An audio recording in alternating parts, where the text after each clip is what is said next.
सिप्ला 3% ऊपर है। सिप्ला की तेजी के पीछे ट्रिगर क्या है? क्यों सिप्ला दौड़ रहा आज? क्यों टॉप गेनर बना हुआ है? ये बताने के लिए हमारे सहयोगी सृष्टि हमारे साथ जुड़ गई हैं।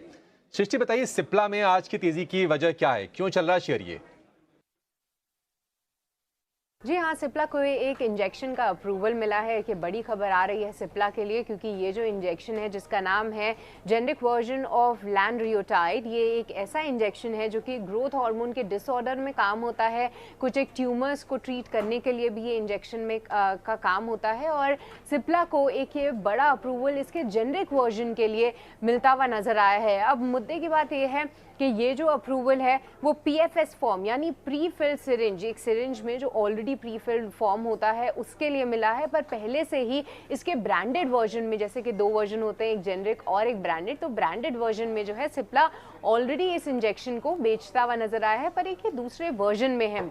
अब अगर बात करें कि अगर पहले से ही ये दवा मौजूद है और सिप्ला की ही तरफ से मौजूद है तो उसकी कितनी सेल्स है और अब इस दूसरी जेनरिक दवा का कितना इम्पैक्ट हो सकता है सिप्ला के लिए, तो ऐसा एनालिस्ट का मानना है कि फिलहाल सिप्ला का करीब 20% मार्केट शेयर है पूरे ब्रांडेड वर्जन में, और इसमें से अगर सिप्ला की सेल्स देखें तो पूरे साल में 100 to 150 मिलियन डॉलर्स के आसपास होती है। अब अगर इसमें अब ये जेनरिक वर्जन आ जाएगा तो इसमें उम्मीद है कि जो प्राइजेस हैं वो इसके कम रहेंगे, क्योंकि ब्रांडेड और जेनरिक के प्राइजेस कम होते हैं, और क्योंकि सिप्ला जो है पहली कंपनी होगी जो इसका जेनरिक वर्जन लेकर आएगी, तो इसमें हो सकता है कि उनका 25% से ज़्यादा पूरे ओवरऑल में मार्केट शेयर हो, क्योंकि प्राइजेस इसके कम रहेंगे।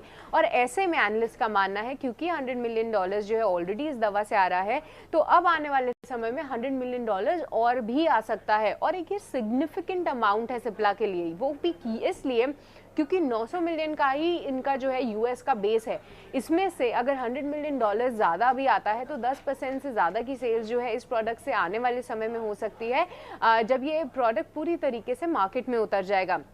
अब अगर बात करें कि अब सिप्ला ने तो जेनरिक वर्जन के लिए इसको अप्रूवल मिल गया है, पर क्या आने वाले समय में और भी कंपटीशन आ सकता है? तो जी हाँ, क्योंकि कुछ और कंपनीज ने भी इस प्रोडक्ट के लिए फाइल किया है, और यूएस एफडीए की साइट के मुताबिक सन फार्मा भी इसके लिए ऑलरेडी फाइल कर चुका है। तो एनालिस्ट की उम्मीद है कि FY25 में जो है इसका भी एक सन फार्मा को भी इसका एक अप्रूवल मिल जाएगा, तो उस पर नज़र ज़रूर रखनी होगी। पर तब तक जो है सिप्ला यहाँ पे जेनरिक दवा बेचते हुए नजर आ सकता है, उनके लिए एक ये बड़ी अपॉर्चुनिटी है।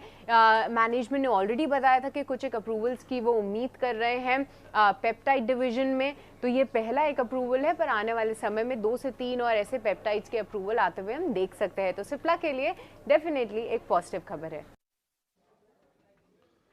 ठीक है, तो ये जो इंजेक्शन है ग्लैंड्रियोटाइड, ये हार्मोनल ट्यूमर्स को ट्रीट करने के काम आता है और इसको मंजूरी मिली है। सिप्ला है 3% ऊपर। अगर हम ये फार्मा स्टॉक्स की बात करें तो सिप्ला हो गया या फिर सन फार्मा, अरविंदो, डॉक्टर रेड्डीज नहीं चला इस साल में, उसको आप पीछे छोड़ दीजिए, लेकिन ये सब शेयर चले हैं, बहुत तेज रफ्तार नहीं चले लेकिन चले हैं। सिप्ला पर एक आपसे व्यू चाहिए कुणाल जी। सिप्ला, इसका चार्ट आपको कैसा दिख रहा है? आज तो तेजी है खबर के दम पर, क्या ये सस्टेनेबल है? क्या फ्रेश बाइंग इसमें कर सकते हैं?